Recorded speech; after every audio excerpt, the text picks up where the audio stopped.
नमस्कार बंधुरा रमा कुकिंगे सबाइके स्वागत जानाई। आज चले एसेছি मुचमुचे कुचो बा छोटो निमकी रेसिपि निये। खूब कम समये मात्र कयेकटा उपकरण दिए खूब सहजेई बानिये नेওয়া যায়। सन्ध्याबेला चायेर साथे निमकी खेते किन्तु भालोई लागे। एछाड़ा बाड़ीते कोनो अतिथि आसले मिष्टिर साथे एटा परिवेशन करते पारेन। चलुन ताहले देखे नेওয়া যাক खूब सहजेई घरे किभाबे कुचो निमकी बानिये नेওয়া যায়। এখানে আমি একটা বাটি নিয়ে নিয়েছি। বাটির মধ্যে দিয়ে দিচ্ছি ময়দা। এখানে আমি 2 কাপ ময়দা নিয়ে নেব। 2 কাপ ময়দা নিয়ে নিয়েছি। এবার দিয়ে দিচ্ছি কালো জিরে, দিয়ে দিচ্ছি জোয়ান, আর দিয়ে দিচ্ছি পরিমাণ মতো নুন, দিয়ে দিচ্ছি সাদা রিফাইন অয়েল। 4 চামচ রিফাইন অয়েল দিয়ে দিলাম। এবার সবকিছুকে ভালো করে হাত দিয়ে মেখে নেব। দিয়ে দিচ্ছি খুব সামান্য পরিমাণ চিনি। আমি চিনিটা আগে দিতে ভুলে গেছিলাম, ওই জন্য এখন দিয়ে দিচ্ছি। এবার আবারও সবকিছু ভালো করে একটু মেখে নিচ্ছি। সবকিছু ভালো করে মেখে নিয়েছি। এবার আমি অল্প অল্প জল দিয়ে এটাকে একটু মেখে নেব। ভালো করে মেখে নিয়েছি। এবার এটাকে 15 থেকে 20 মিনিটের জন্য একটা ঢাকনা দিয়ে ঢেকে রেখে দিচ্ছি।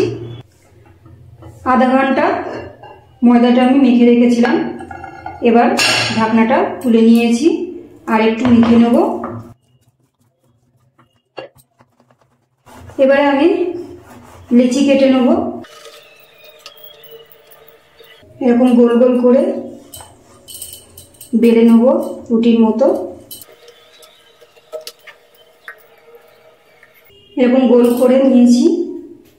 এবার বেলে নেব।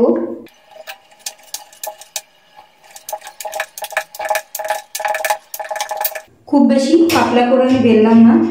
এবার একটা ছুরি দিয়ে এইভাবে কেটে নেব। আগে আমি লম্বা করে এইভাবে কেটে নিচ্ছি।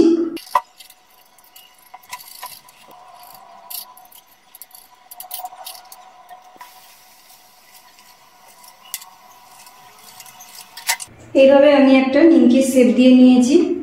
এবার বাকিগুলো একইভাবে এরকম ভাবে নিমকির শেপ দিয়ে নেব।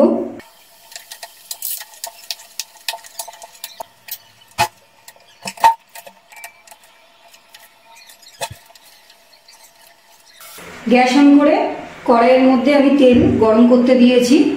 তেলটা গরম করে নেব। তেলটা গরম হয়ে গেছে। এবার নিমকিগুলো এর মধ্যে ছেড়ে দিচ্ছি। এবার একটু নাড়াচাড়া করে নিচ্ছি যাতে গায়ে গায়ে যে নিমকিগুলো লেগে রয়েছে সেগুলো ছেড়ে যায়।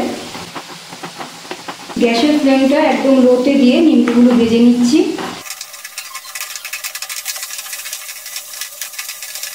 উল্টে পাল্টে নিমকিগুলোকে ভেজে নিচ্ছি।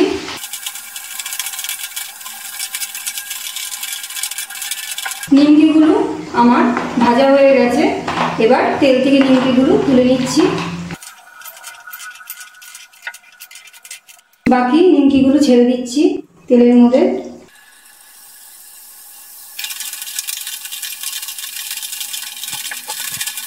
নিমকিগুলো ভাজা হয়ে গেছে, তেল থেকে তুলে ফেলছি। তৈরি হয়ে গেল খুব কম সময়ে মুচমুচে কুচো নিমকি। এটা অনেক দিন ধরে স্টোর করে ইচ্ছে মতো খেতে পারেন। রেসিপিটা যদি ভালো লেগে থাকে অবশ্যই কমেন্ট করে জানাবেন। আর আমার চ্যানেলের নতুন বন্ধু হয়ে থাকলে চ্যানেলটিকে সাবস্ক্রাইব করে পাশে থাকবেন। সবাই সুস্থ থাকবেন, ভালো থাকবেন। ধন্যবাদ।